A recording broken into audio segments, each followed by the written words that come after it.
राम मंदिर में आम लोगों के लिए दर्शन की शुरुआत 22 जनवरी के बाद से होगी, लेकिन राम मंदिर की भव्यता आखिर कैसी है?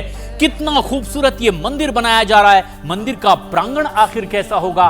पारंपरिक नागर शैली में निर्मित राम मंदिर की दिव्यता, नव्यता और भव्यता कैसी दिखाई दे रही है? Super exclusive report news 18 India पर देख लीजिए।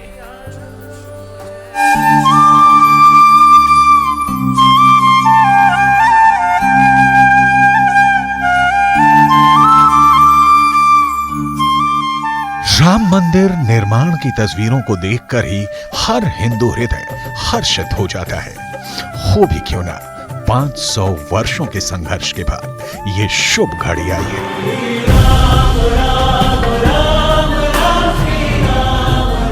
अयोध्या में जो राम मंदिर बन रहा है वो हर दृष्टिकोण से अद्भुत, अविश्वसनीय और अलौकिक है।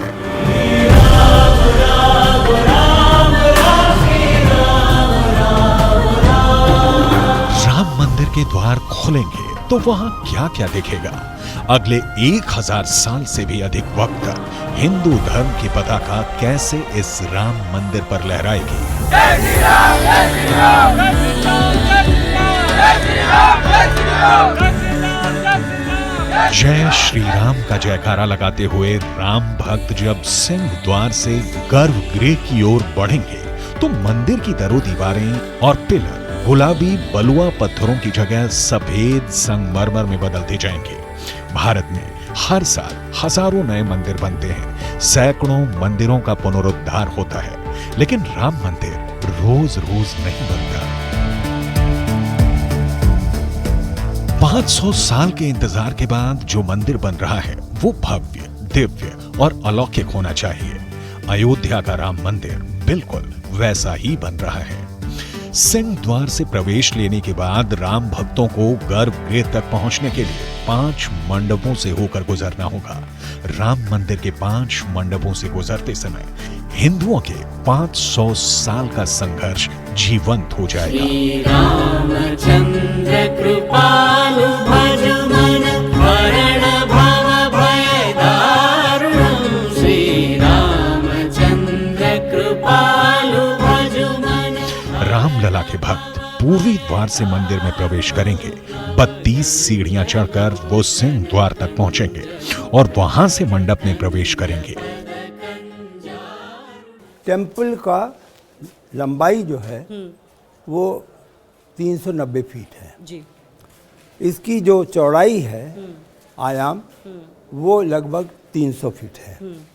इसमें जब हम सीधे वॉक करते हैं तो सैंक्टम सैंक्टोरम के अलावा यहाँ पर 3 मंडप हैं, जो एक गुरु मंडप है, एक यहाँ पर रंग मंडप है जी, और एक यहाँ पर स्लिप हो रहा है, एक 3rd मंडप है, और 2 साइड के मंडप मिलाकर के 5 हो जाते हैं जी।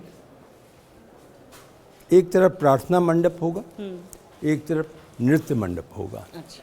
तो इस प्रकार से 5 मंडपों के उसमें आप वॉक करते हुए चलेंगे। राम मंदिर के द्वार से लेकर गर्भगृह तक क्या क्या दिखेगा, इसके दिव्य दर्शन कीजिए।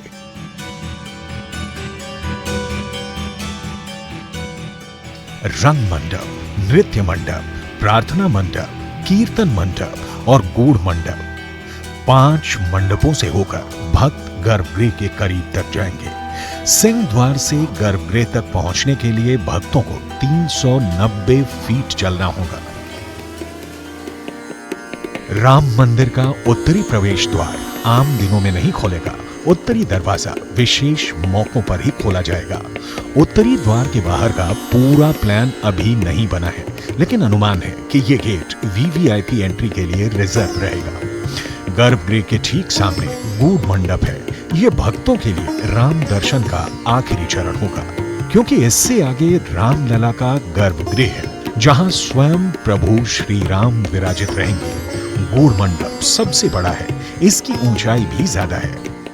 अब भव्य राम मंदिर में एंट्री हम यहाँ पर कर रहे हैं और भव्य राम मंदिर में आप यहाँ पर देख पा रहे हैं कि जैसे ही हम सीढ़ियों से ऊपर रुकेंगे तो यहाँ पर देखिए जो कई कलाकृतियाँ यहाँ पर कई मूर्तियाँ जो हैं वो प्रतिमाएं जो हैं उसकी यहाँ पर निकाशी यहाँ पर की गई हैं। देखिए विभिन्न देवी देवताओं की तस्वीर जो है इन पिलरों में की गई है और ये देखिए अद्भुत नज़ारा। और जब ये पूरी तरीके से सजेगा 22 तारीख को जब प्राण प्रतिष्ठा समारोह होगा प्रधानमंत्री नरेंद्र मोदी की मौजूदगी में, उस दौरान की ये अद्भुत तस्वीरें देखने लायक होगी। अभी गूढ़ मंडप के भूतल यानी ग्राउंड फ्लोर का काम हुआ है। 3 मंजिल वाले गूढ़ मंडप की पहली मंजिल और दूसरी मंजिल का काम अभी चल रहा है।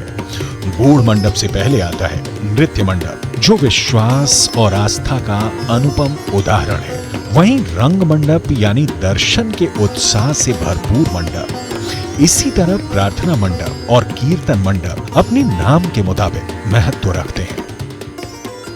जब राम टेम्पल बनेगा तो मंदिरों की शैली तो वो आर्किटेक्ट महोदय ने एडॉप्ट किया पुस्तकों से जी। और उनका ही यह एक तरीके से योगदान है कि इतने मंडप होंगे, फिर फर्स्ट स्टोरी पे एक घटेगा, फिर 3 मंडप हो जाएंगे, फिर उसके ऊपर 2 मंडप हो जाएंगे, फिर उसके ऊपर शिखर होगा। तो एक तरीके से ये सब उनकी शैली का हिस्सा है जो उन्होंने अडॉप्ट किया।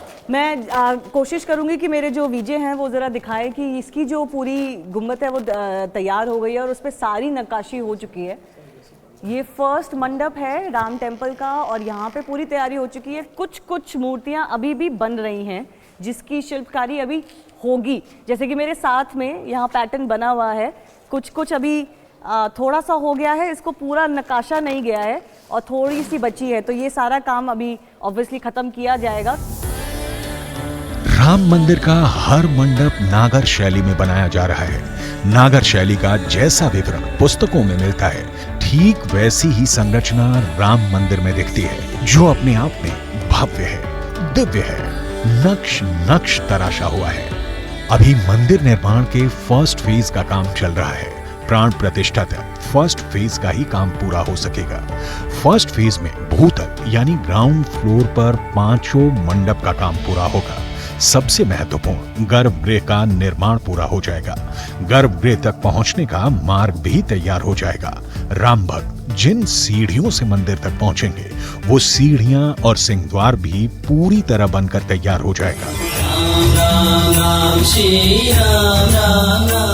प्राण प्रतिष्ठा के बाद रामलला के दर्शन शुरू हो जाएंगे। उसके बाद भी फर्स्ट फ्लोर और सेकंड फ्लोर का काम चलता रहेगा। दूसरे चरण में फर्स्ट फ्लोर, शिखर, लोअर प्लिंथ और परकोटे का निर्माण होगा। दूसरे फेज में 13 छोटे मंदिरों का निर्माण होगा। साथ में एक मंदिर का जीर्णोद्धार किया जाएगा। उम्मीद है कि दूसरा फेज दिसंबर 2024 तक पूरा होगा। यानी मंदिर निर्माण के दूसरे चरण में दर्शन भी चलता रहेगा और मंदिर का निर्माण कार्य भी जारी रहेगा। श्री राम राम राम राम राम राम राम श्री राम राम। अयोध्या में हम वह दृश्य देखेंगे जो शायद त्रेता युग में उस समय जो था उसने अपने आंखों से देखा और हम तो अनुमान ही लगा सकते हैं उस समय कैसा हर्ष रहा होगा। कहते हैं चैत्र महीने में आसमान में 9वें दिन का चांद निकलने वाला था, जब दिन की दोपहरी में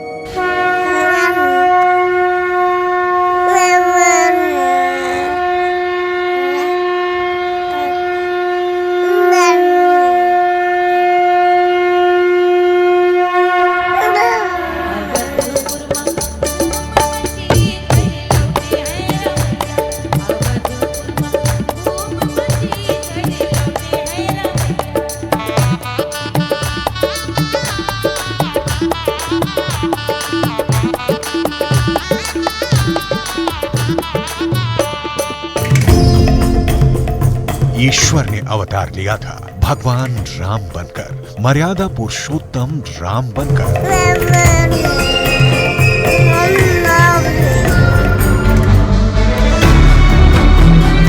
हिंदू धर्म ग्रंथ का एक ऐसा चरित्र जिन्हें पुरुषों के चरित्र में आदर्श प्रस्तुत करना था।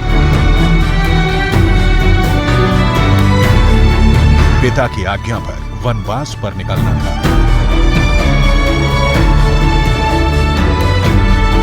एक असुर की वजह से पत्नी का वियोग सहना था।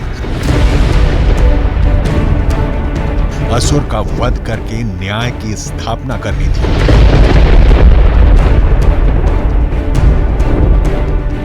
मनुष्य के रूप में अवतार लेने वाले भगवान राम ने जिस दिन धरती पर अवतार लिया, वो हिंदुओं के लिए सबसे पवित्र दिन बन गया। उस खास दिन को रामनवमी कहा जाने लगा। मोरे राम अवध घर आए, मोरे राम अवध घर आए, मोरे राम अवध घर आए, मोरे राम अवध घर आए, मोरे राम अवध घर आए, मोरे राम अवध घर आए। रामनवमी को लेकर अयोध्या के राम मंदिर में भी बहुत ही खास प्रबंध किया गया है। अयोध्या में पहली बार वो होगा जो आज तक पूरी दुनिया में कभी नहीं हुआ। अयोध्या के भव्य मंदिर में ऐसा चमत्कार होगा जिसका जिक्र न वेदों में है, न पुराणों में है, न उपनिषदों में है और न ही किसी शास्त्र में है।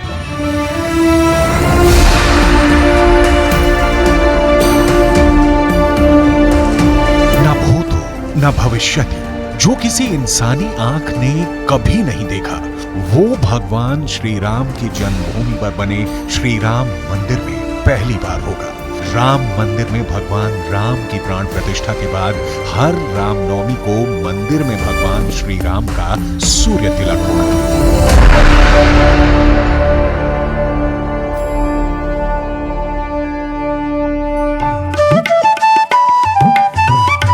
30 मार्च 2024 को जब सुबह होगी, सूरज निकलेगा, तब दोपहर 12 बजे सूरज की किरणें अयोध्या के श्री राम मंदिर के भवन में लगे हुए एक शीशे पर पड़ेंगी और फिर यही किरणें परिवर्तित होकर सीधे मंदिर के नृत्य मंडप से होते हुए गर्भगृह में मौजूद भगवान श्री राम की प्रतिमा के मस्तक पर पड़ेंगी और इस तरह भगवान श्री राम का होगा सूर्य तिलक। 5 मिनट तक बिल्कुल ठीक इसी तरह सूरज की किरणें भगवान श्री राम के बाल रूप की प्रतिमा के ललाट पर मौजूद रहेंगी। भगवान श्री राम की प्रतिमा पर सूर्य तिलक का यह दृश्य ऐसा होगा कि दुनिया ने पहले कभी नहीं देखा होगा। 5 मिनट तक पूरा भारत आश्चर्यचकित आंखों से सूर्यवंशी श्री राम के इस अभूतपूर्व सूर्य तिलक को देखता रहेगा। कथा है कि इसी अयोध्या में भगवान राम के पहली बार चरण पड़े।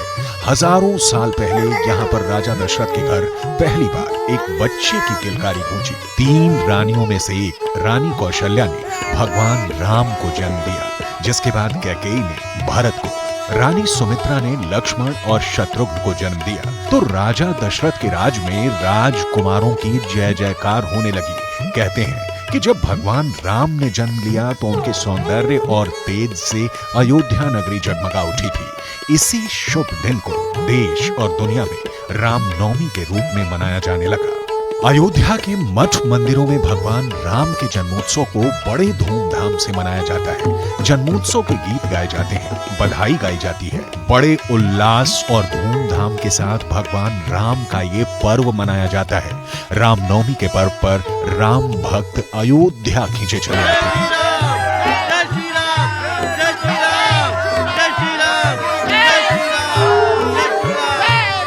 भगवान राम के जन्म की तारीख को लेकर कई मान्यताएं हैं, लेकिन दावा किया जाता है कि कंप्यूटर में जब उस वक्त की स्थितियां फीड की गईं तो नतीजा एक तारीख की ओर इशारा कर रहा था और वक्त की ओर भी। महर्षि वाल्मीकि ने बाल कांड के 18वें सर्ग में 8 से 10 तक के श्लोकों में भगवान राम के जन्म के समय नक्षत्रों की स्थिति का विस्तृत ब्यौरा दिया है, जिसको इंटरप्रेट करने पर पता चलता है कि उस वक्त सूर्य मेष राशि में था, शुक्र मीन राशि में, शनि की स्थिति तुला राशि में। उस दिन चैत्र महीने की नौमी थी, तब लग्न कर्क राशि में था, चंद्रमा पुनर्वसु नक्षत्र के पास था। दरअसल चैत्र नवरात्र और शारदीय नवरात्र से भगवान राम का खास संबंध है। शारदीय नवरात्र की दशमी तिथि को भगवान राम ने रावण का वध किया और चैत्र माह के शुक्ल पक्ष की नवमी तिथि को भगवान राम ने अवतार लिया था। तभी से ये पर्व सनातन धर्म में राम नवमी के नाम से जाना जाने लगा। अब हर साल रामनवमी को दिन में सूर्य तिलक से देश के राम भक्त निहाल होते रहेंगे।